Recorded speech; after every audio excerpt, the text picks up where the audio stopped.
ایک انسان وہ ہے کہ جو بنیادی طور پر جذبات سے فیصلہ کرتا ہے. آپ اس کے جذبات کو اپیل کر لیجئے، وہ آپ کی بات مان لے گا. ایک آدمی وہ ہے کہ جو پہلے بات کو سمجھنا چاہتا ہے کہ میری عقل بھی اس بات کو تسلیم کرتی ہے کہ نہیں. بس یہ ڈسٹنکشن ہے. جو شخص چاہتا ہے کہ پہلے سمجھوں پھر مانوں، وہ انٹلیکچوئل ہے، چاہے ان پڑھ ہو.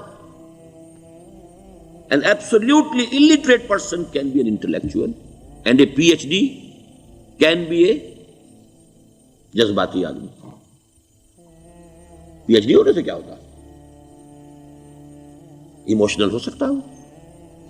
پی ایچ ڈی تو اس نے کی ہے کیمسٹری میں کی ہے، کسی اور میں کی ہے، بہت دیر تک بیٹھا رہا ہے بیچارہ، اور وہ بہت سے اسٹیٹسٹکس جمع کیے ہیں، ڈیٹا فراہم کیا، اس کے اوپر کوئی ایک پیپر لکھ دیا، پی ایچ ڈی ہو گئی. ضروری نہیں کہ پی ایچ ڈی اس کے اندر کامن سینس بھی ہو. کامن سینس بہت بڑی ریئر سینس ہوتی ہے. It's called common sense but rarely found. اسی طریقے سے سمجھ لیجئے الٹریٹ شخص بھی، لیکن یہ کہ اگر اس کا مزاج ایسا ہے، اس کی ایک شخصیت ہے کہ وہ پہلے بات کہتا ہے، بلکہ بات پہلے مجھے سمجھاؤ. وہ انٹلیکٹ سے یو کین اپروچ ہم تھرو ہز انٹلیکٹ. یو میں سے کہ اس کے جذباتی سٹرکچر، اس کا ہارٹ، اس کے اور آپ کے درمیان اس کا انٹلیکٹ حائل ہے. You have to go through it. You can't reach his heart except through his intellect. ایک آدمی وہ ہوتا ہے جس کا یہاں کچھ ہے نہیں، کوئی نظریہ نہیں، کوئی خیال نہیں، نہ وہ عقل سے کوئی زیادہ سوچتا ہے، نہ کوئی. آپ نے اس کے اچھی بات کہی، اس کے دل میں اتر گئی. از دل خیزت بر دل ریزت. خلوص کے ساتھ آپ نے ایک بات کہی، بات اچھی تھی، اس کی فطرت نیک تھی، اس نیک فطرت اس بات جا کے اپیل کر گئی. And he starts going with you. میں نے تبلیغی جماعت کا اور ان تحریکوں کا جہاں تقابل کیا ہے کہ تبلیغی جماعت کی جو اپیل ہے ایموشنل ہے، انٹلیکچوئل نہیں ہے.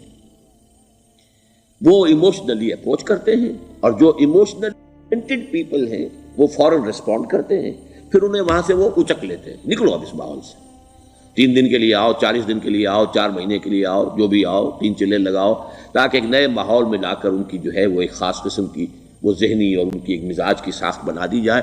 تو یہ کا طریقہ بہت صحیح ہے. It's very perfect. ان کی میتھڈالوجی میں کوئی لوپ ہول نہیں ہے، یہ میں آپ کو بتا دیتا ہوں. اس لیے کہ آج اس کے شخص کے دل میں ایک اچھا جذبہ ابھرا ہے، اور وہ کل ہو سکتا ہے نہ رہے. یو کیش اٹ، ابھی کیش لو، ان سے نقد لو، نکالو بھائی، وقت نکالو نقد. اور ان کا بڑا پیارا جملہ ہے، گھر گئے تو گر گئے. بڑا پیارا جملہ، گھر گئے تو گر گئے. یعنی یہی وعدہ تو کر لو نا کہ بھائی ارادے تو کر لو. بڑا پیارا انداز ہے یہ، بھائی ارادے تو کر لو. وہ ارادہ کر لیا تو آپ ایک وعدے کی وجہ سے بند گئے. اب یہ کہ اچھا بھائی چلو نکلو، اب نکل گئے تو پھر تو ان کے قابو میں آئی گئے. اب آپ انہوں نے 24 گھنٹے وہ آپ کو جو ہے اس میں رکھنا ہے کہ وہ آپ اپنی ساری سوچ وہ سب کی سب جو ہے وہ سب جاتی رہے گی. یہ اپنی جگہ پر it's a very perfect methodology, لیکن اس کی اپیل لمیٹڈ ہے to emotional people, not to intellectuals.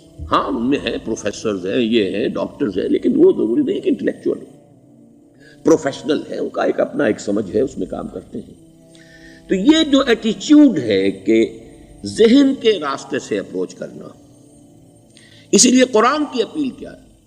افلا تعقلون، افلا یعقلون، افلا تذکرون. ساری باتیں عقل سے کہا. ابھی میں نے جیسا کہ آپ کو بتایا، قرآن تو یہ کہتا ہے کہ بغیر یا تو عقل سے بات مانی جائے گی، اور یا قرآن کی بات مانی جائے گی، یا رسول کی بات مانی جائے گی. العلم علمان ولا تخف ما ليس لك به علم ان السمع والبصر والفؤاد كل اولئك كان عنه مسؤولا. کسی ایسی چیز کی پیروی نہ کرو جس کے لیے تمہارے پاس علم نہیں. علم دو ہے، یا آپ کو اپنے حواس کے ذریعے سے علم حاصل ہوا ہے، عقل سے حاصل ہوا ہے، اور یا پھر یہ کہ وہی سے حاصل. تو یہ ہے اصل میں کسی بھی انقلابی تحریک کے لیے جو پہلا نیوکلیس بنتا ہے وہ انٹلیکچوئلز کا ہوتا ہے. پھر یہ کہ وہ چیز جو ہے عام لوگوں کے اندر بھی نیچے اترتی ہے. اس کے بعد جو فائنل سٹیج ہوتی ہے اس میں تو آپ کو عوام کو موٹیویٹ کرنا پڑے گا. اب وہ وہاں انٹلیکچوئل اپیل نہیں چلے گی، وہاں پھر ایموشنل اپیل چلے گی. لیکن وہ کب چلے گی؟ جبکہ ایک مضبوط جماعت ایسی پیدا ہو چکی ہو کہ جو سمجھ کر آئی ہو، علی وجہ البصیرت مان رہی ہو، چل رہی ہو اپنی دونوں آنکھیں کھول کر چل رہی ہو، پھر ڈسپلنڈ ہو، پھر جو کچھ کہہ رہی ہے وہ کر بھی رہی ہو، ایسی مضبوط جماعت ہوگی تو ایک عوامی جو ہے کوئی تحریک اٹھا کر اسے کنٹرول کر سکتی ہے، اسے ایک ڈائریکشن کے اندر رکھ سکتی ہے، ورنہ عوامی تحریک کو کوئی کر سکتا ہے؟ عوامی تحریک خود بخود بھی دائیں بائیں کسی طرح بڑھ جائے گی، جوش اور جذبات کے اندر، تو پھر انسان جو ہے وہ پھر ادھر سے ادھر نکل جاتا ہے، پھر وہ حد اعتدال پر نہیں رہتا۔ اس کو کنٹرول کرنے کے لیے جیسے ریڑھ کی ہڈی ہے انسان کے جسم میں، وہ جب تک کھڑی ہے میرا پورا پوسچر کھڑا ہے، اگر اس میں سے کوئی ایک منکا بیٹھ گیا تو کوب نکل آئے گی انسان کی۔ تو وہ ریڑھ کی ہڈی جو ہے وہ جماعت ہے، انقلابی جماعت، کیونکہ اسلامی انقلاب میں حزب اللہ جو ہم تنظیم اسلامی کے تحت کوشش کر رہے ہیں بنانے کی، اور یہ کہ اس کے لیے انٹلیکچوئل اپروچ کے لیے یہ سارا معاملہ ہے کہ جو اسلام جو نشأت ثانیہ سے شروع ہوا، اور یہ سارا کام جو اب ہو رہا ہے، آپ سے بات ہو رہی ہے، آپ کو سمجھانے کی کوشش ہو رہی ہے کہ دین کو سمجھیے کہ دین ہے کیا، اس کا ہدف کیا ہے، اس کا بیسس کیا ہے، اس میں پرائرٹیز کیا ہیں، یہ ساری چیزیں کہ سمجھ سے آئیں آپ کے اندر، پھر آپ سمجھ کر اس شے کو قبول کریں۔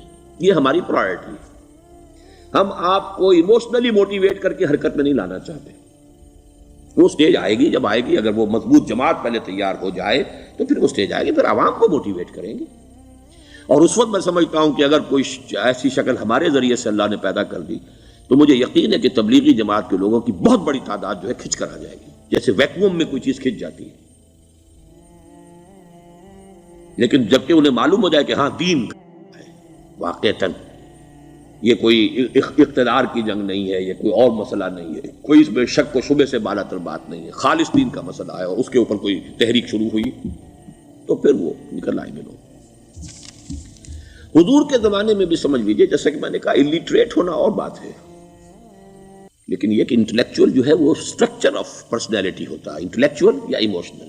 یہاں پر ایک جملہ ذرا نوٹ کر لیجئے اگر آپ کے علم میں نہ ہو۔ جبران، خلیل جبران جو ہے یہ ایک عیسائی مصنف تھا، عرب لبنان کا، لیکن بہت بڑا ادیب تھا۔ تو اس کا ایک جملہ ہے، عقل سے روشنی حاصل کرو لیکن جذبے کے تحت حرکت کرو۔ یعنی عقل سے روشنی حاصل کرو، جانا کدھر ہے، منزل کیا ہے، ہدف کیا ہے، یہ عقل سے طے کرو، یہ جذبات میں طے نہ کرو، یہ تو غلط ہو جائے گا، ڈائریکشن غلط ہو جائے گی۔ لیکن جب طے کر لیا، عقل سے پہچان لیا، دس از دی آئیڈیل، دس از دی گول، یہ میرا مقصود ہے، اب عقل کو ذرا ایک طرف رکھ دو۔ اگر عقل کو رکھے رکھا یہ چلنے ہی نہیں دے گی، یہ کہے گی کہ ذرا سوچو تو صحیح، بیوی بچے ہیں، یہ ہے، گھر بار ہے، یہ عقل تو پھر یہ سکھائے گی۔ عقل کے معنی باندھنے کے ہیں، یہ معلوم ہے آپ کو؟ عقل کے معنی باندھنا۔ اقال جو یہ عرب لوگ اپنے سر کے اوپر یہ لگتے ہیں، اقال، یہ کیا تھا اصل میں؟ یہ عرب بدو جب ہوتا تھا، بدو وہ اپنے سر پر ایک رسی باندھ لیتا تھا کہ جہاں کہیں وہ اونٹ سے اترے گا وہ رسی اپنے سر پر سے کھولے گا اور اونٹ کا گھٹنا اس سے باندھ دے گا۔ ایک گھٹنا باندھ دیتا تھا تاکہ اب یہ اونٹ دوڑنے کے قابل نہیں رہا، 3 پاؤں سے اچک اچک کر، ادھر سے کوئی کیکر کا درخت ہے کچھ کھا لے گا، کہیں اور چلا جائے گا، دوڑ تو نہیں سکتا۔ اس رسی کو وہ اقال کہتے تھے۔ اب جب اس نے پھر چلنا ہے، سفر شروع کرنا ہے، وہ رسی اونٹ کے گھٹنے پر سے کھولی اور اپنے سر پر باندھ لی۔ یہ اقال تھا جو اب یہ سنہری اقال باندھے پھرتے ہیں بادشاہ لوگ۔